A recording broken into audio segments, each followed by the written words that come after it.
Happy 50th anniversary, First Avenue.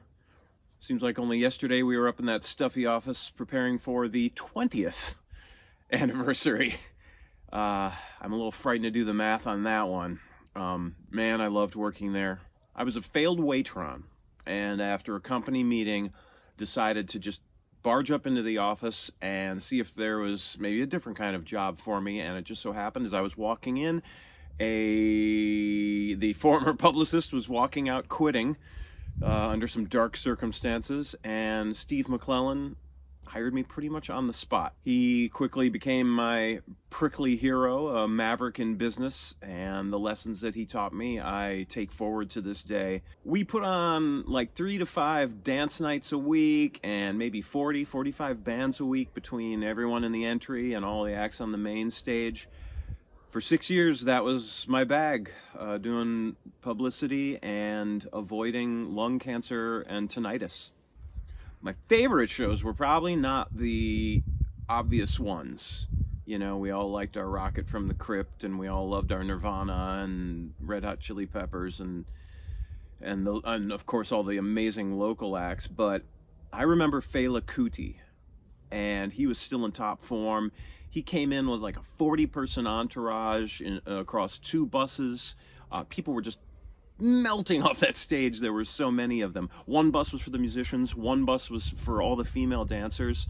And I remember from those buses wafted all this smell of burning incense and herbs, and it was just a smoke wafting down First Avenue North as those buses idled there and they got ready for their show.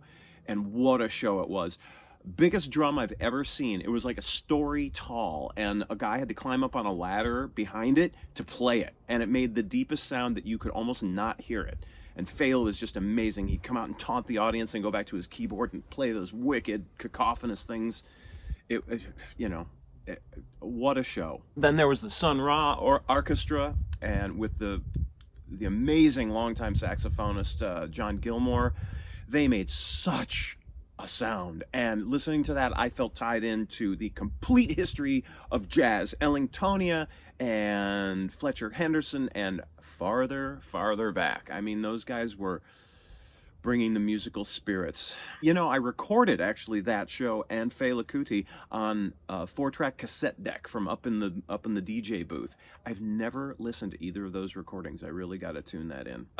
No, I wasn't supposed to be recording those shows. It's called bootlegging. Blues guitarist Albert Collins, with his guitar that he wouldn't wear the strap over his neck. You know, he wore the strap just poised on his right shoulder, and he played with such command and he was so royal the way he played. Unbelievable blues show, best one I've ever seen. We had something called the Global Rhythm Series that we founded, and one of my favorite memories was this show that practically no one went to, Sam Fon Thomas. He was a Cameroonian hitmaker. He had these Makossa rhythms. He was such an incredible dancer, and the beats were so transcendent. You couldn't have thrown a bucket of water on me and made me any wetter at that show. That was just the best dance night of my life. 9 Inch Nails. That may have been their first tour in, I don't know, 89, something like that. Lenny Kravitz's first tour. I really enjoyed that show. I lived through my first mosh pit in front of Joey Ramone and his alien brothers. I lived. I do remember that there were a pair of steel-toed boots in the Lost and Found that I put on especially just to go into the mosh pit and do my thing. But, you know, the most meaningful nights were our local heroes, right? Absolutely. The fucking Replacements. Those guys came on with such a rage of music and energy. I mean, they showed the world that Nevermind the Bollocks was a fluff piece. That all punk music that came before was just not up to par, not off the rails enough. And the songwriting's better than all of them. And that came from Minneapolis. What is up?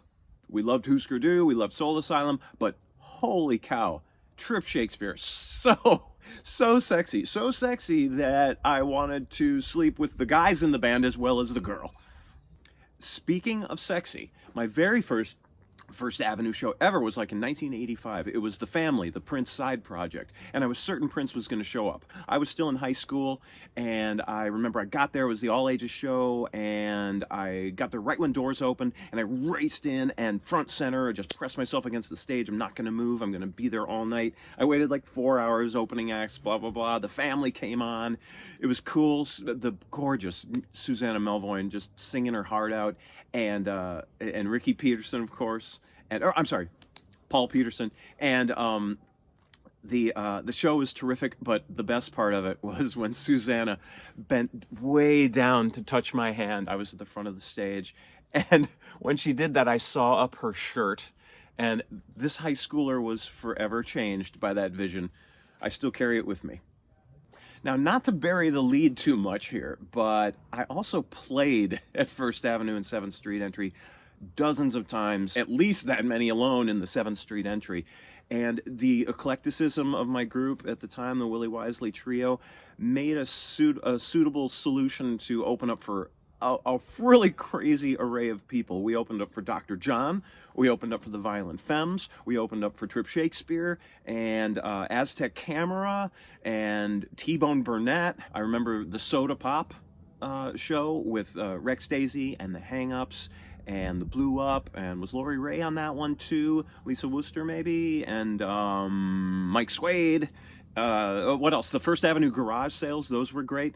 And then I remember we played a free jazz show that Paul Asimacopoulos had organized. I can't remember what it was called, but you know, the video screen that's in front of the stage, it goes across the entire room. He had a close-up video looping of his puckering butthole just pulsating for the whole show.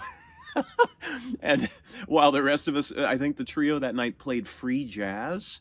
And then I was also a dancer in that show, and I remember wearing only white lace tights.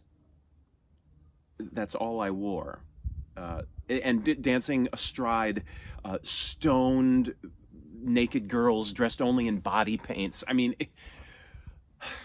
what didn't we do there? Curtis A was probably the first tribute band I ever saw, and absolutely haloed ground to this Beatle freak. And then, of course, the guys and the girls up in the DJ booth just blowing our minds. Kevin Cole and Roy Freedom and so many more. Paul Asimacopoulos, and always breaking our heads open with new amazing music and pushing the boundaries of what was coming next. And so many just alcohol-fueled nights trying to make the Entry collapse on itself. All of the shows we played where every time we got on stage, we thought we had to do another step beyond in terms of musical adventurism. And the board tapes from those days are just insanity, absolutely insanity. I know there were only 4 people in my band, but it sounded like there were 8. So grateful to all the guys who ran sound for us. The Billy Batsons, the Ed Ackersons, the Randy and Ron Anderson, and who else? Nick Sedek, and they sat through the whole thing. I have memories of wearing a black velvet cat suit with a white garter way up high on my thigh. I remember us wearing sharkskin suits so tight and narrow that Sammy Davis Jr. only could have looked better in them. We threw mic stands into the audience and sent fans to the hospital. We staged fake fights on the main stage as the curtain went up before our show between band members.